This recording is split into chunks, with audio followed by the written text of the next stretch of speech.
Hello everyone, welcome to Students Point. This is 12th of June and today we have to see 11 important questions with lot many descriptions. So be attentive and be focused till the end. But first, if you are finding my videos useful, don't forget to like the video and share the video with your friends and loved ones. Also subscribe to the channel and press the bell icon so that you never miss any notifications to learn and grow every day from all the latest important videos from this channel. And last day I also uploaded the second part of chapter first of polity series, that was historical background. In that part we have discussed all the important acts which were passed after the abolition of East India Company and Great Indian Revolt of 1857. We have discussed there the Government of India Act 1858.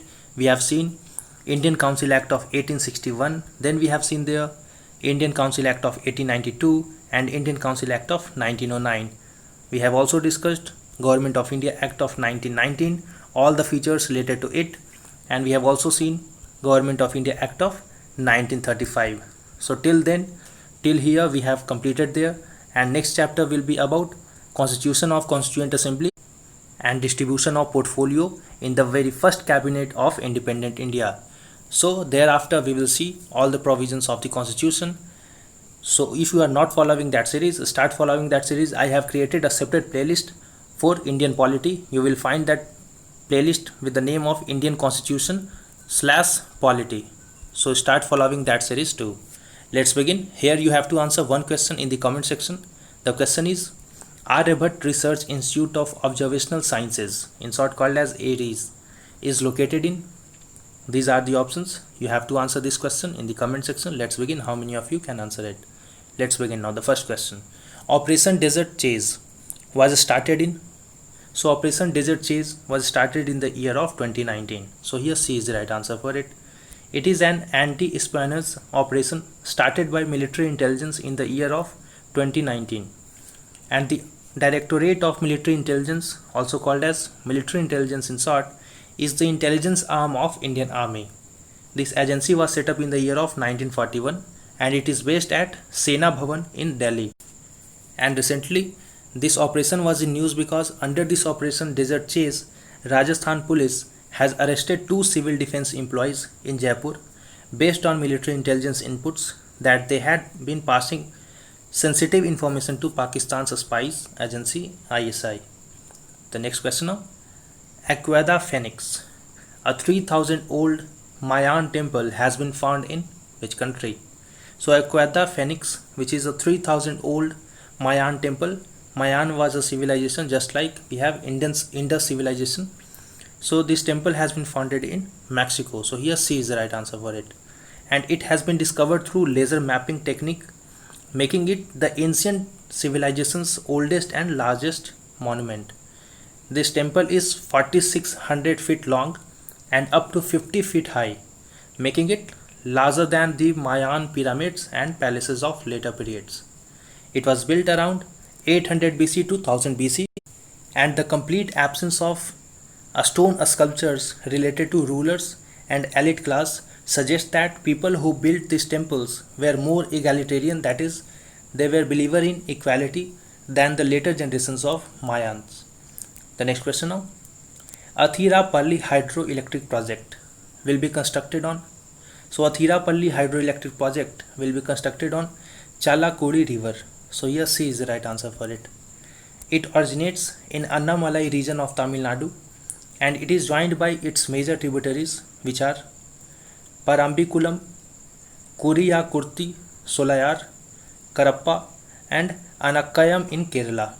And this river is the 4th largest river in Kerala, and it merges with Periyar river near Puthenvelikara in Ernakulam district, and this Athirapalli falls and Vajachal falls are situated on this river. So 2 falls, very famous falls, are located on this river, which are Athirapalli falls and Vajachal falls. In exam they frequently ask this question, that which falls are located on which rivers. Remember this. And recently Kerala government has given approval for the proposed Athirapalli hydroelectric project on the Chalakudi river in the Tirupati district of Kerala. The next question now. Consider the following reasons for increased forex reserve despite the slowdown in the economy. You must have been hearing the news consistently that India's forex reserve has been increasing. So what are the reasons behind it? Despite the economy is facing slowdown because of COVID-19 lockdown. See the reasons. The major reason is the rise in investment in foreign portfolio investors in Indian stocks and foreign direct investments. This statement is correct. See, you must have been aware of the current global scenario that anti-Chinese sentiments are growing throughout the world. They are taking out their investment and finding new destinations for their investments. So India has also been one of the most attractive destinations for these investors. So many investors are coming to India, and thus there has been increase in foreign portfolio investors as well as FTIs. Next, fall in crude oil prices has brought down the oil import bill, saving the precious forex or foreign exchange. This statement is also correct. See, large proportion of India's import bill are because of imports of crude oil, because India is a large consumer of crude oil and India don't have much natural resources for it. So India buys crude oil mainly from Middle Eastern countries, and India in return has to pay large proportion of forex reserves. So in the time of COVID-19 pandemic, when the global consumption of crude oil has declined, so the prices of crude oil prices has also decreased. That is why it has also decreased the import bill for India. Thus it has also helped us to save our precious foreign exchange. So here both of these statements are correct, so C is the right answer. And India's foreign exchange reserves are rising, and it is likely to reach up to $500 billion mark very soon.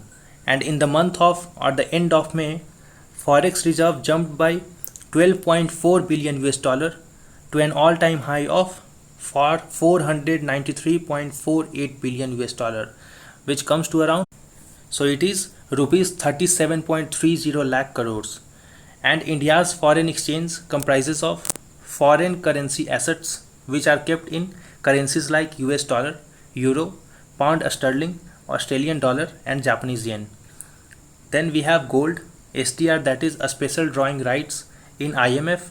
SDR are reserve currency in IMF. Then we have RTP as well in form of our foreign exchange reserves. This RTP is the reserve capital with IMF.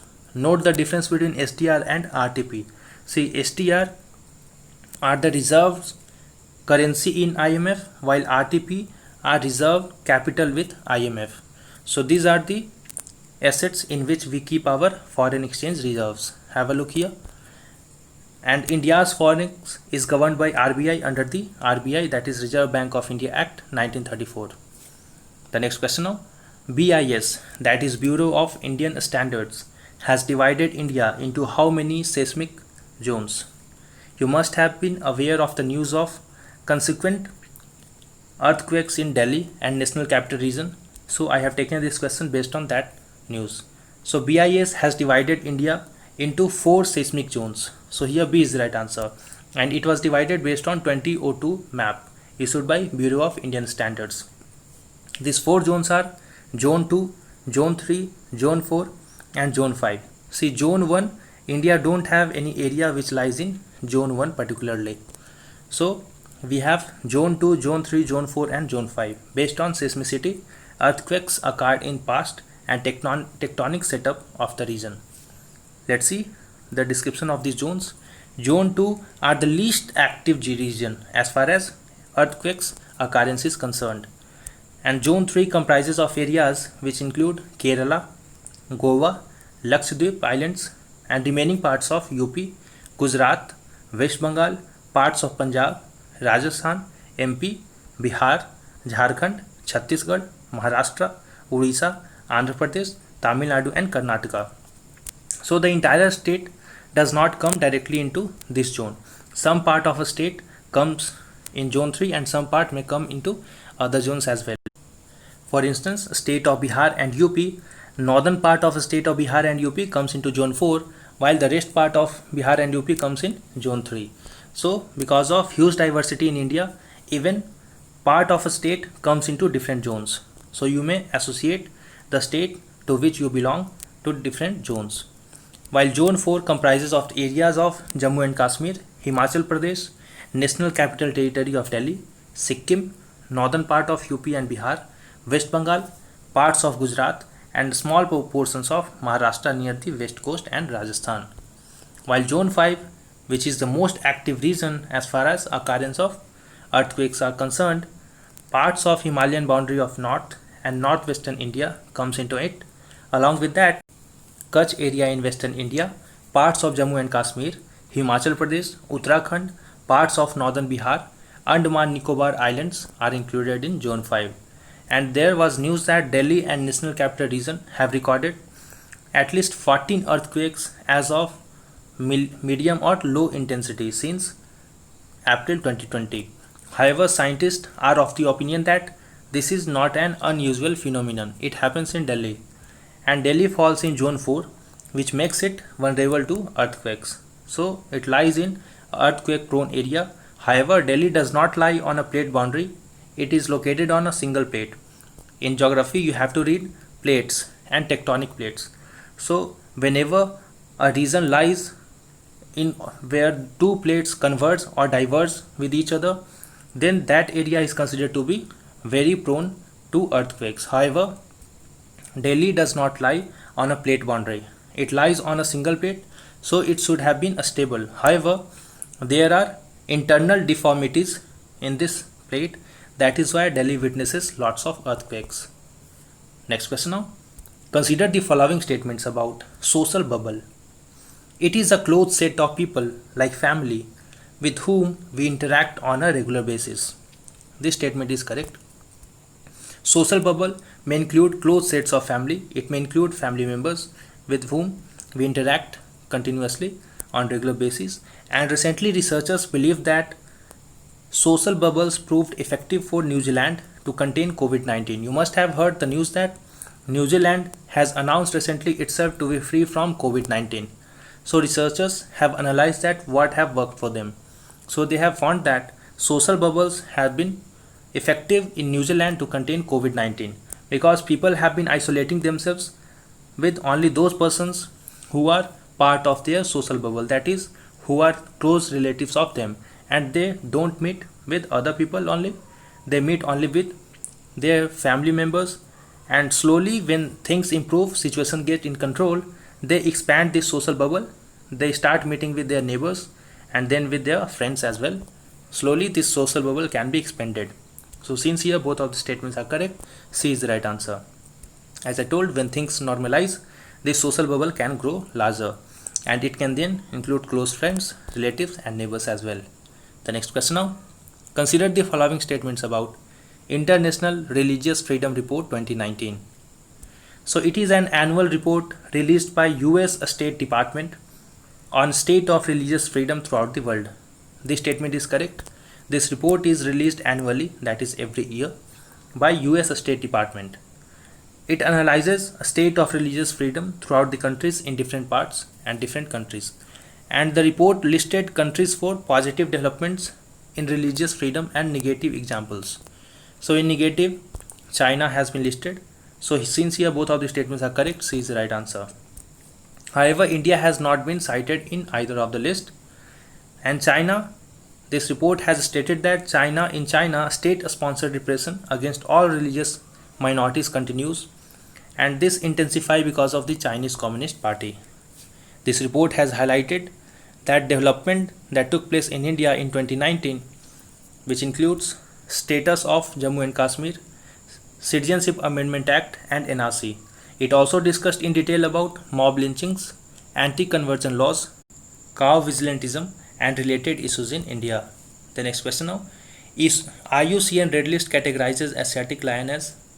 So IUCN Red List categorizes Asiatic lion as endangered. So here B is the right answer for it. And it has also been listed in Schedule 1 of Wildlife Protection Act 1972 and in Appendix 1 of CITES. And at present, Gir National Park is the only habitat for Asiatic lion in the world. This is very important to remember. Gir National Park is the only habitat throughout the world where Asiatic lions are found. And it lives in dry deciduous forest and open grassy scrubland in southwestern part of Saurashtra region of Gujarat.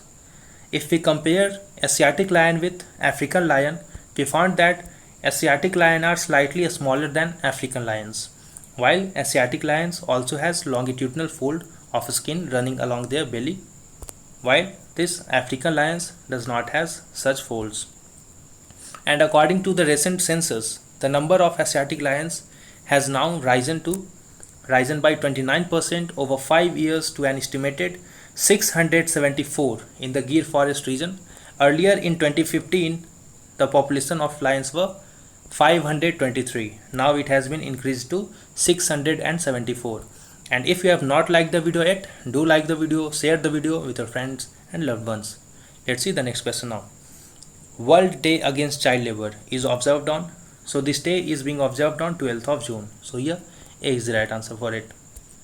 It was launched by International Labour Organization, which is an UN body, in the year of 2002.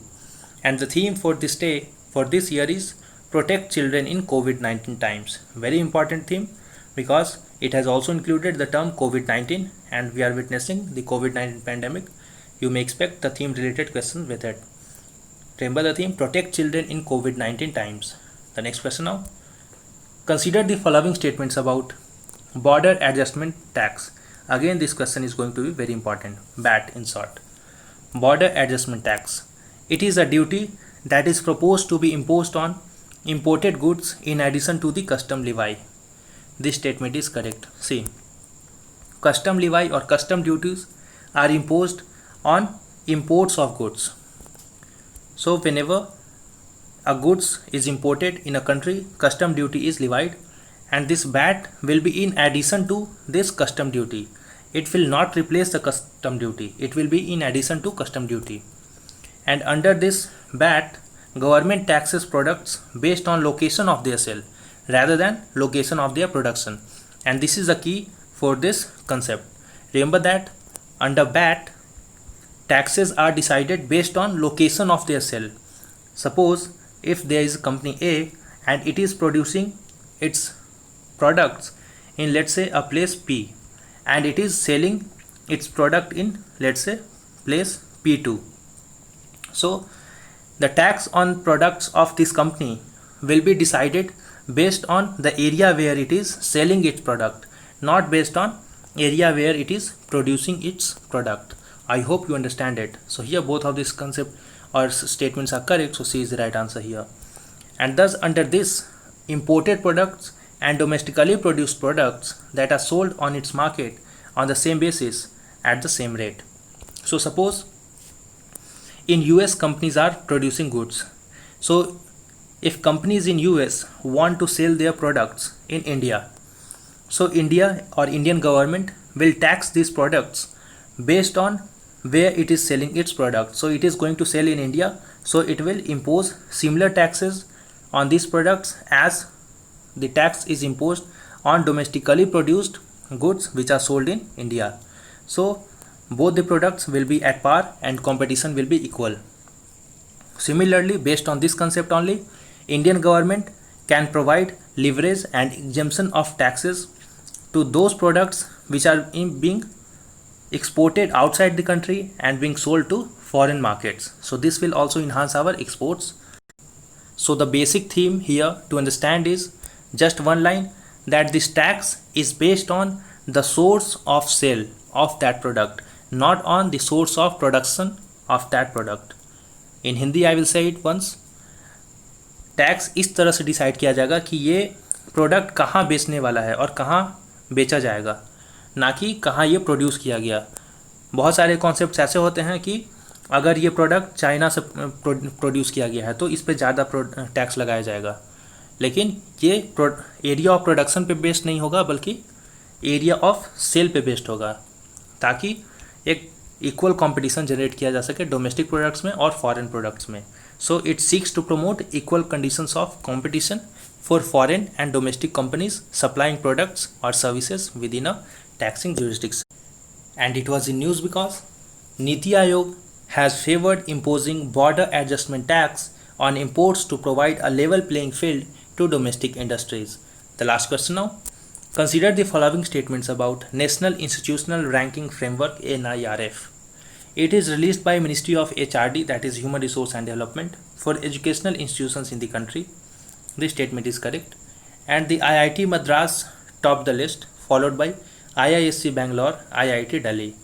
This is also correct. So IIT Madras ranked first, IISc Bangalore ranked second, IIT Delhi ranked third in this list. So again here C is the right answer.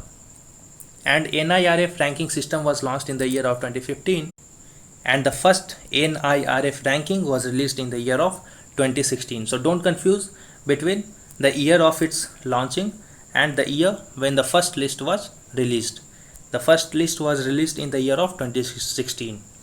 And NIRF ranks institutions based in 10 categories. These 10 categories are engineering, university, management, college, medical, pharmacy, law, dental and architecture. So I hope you find the video useful. Don't forget to like and share the video with your friends. Subscribe and press the bell icon so that you never miss any opportunity. Watch our polity series as well. Wait for the upcoming video. Until then, stay at your home, stay safe and thanks a lot.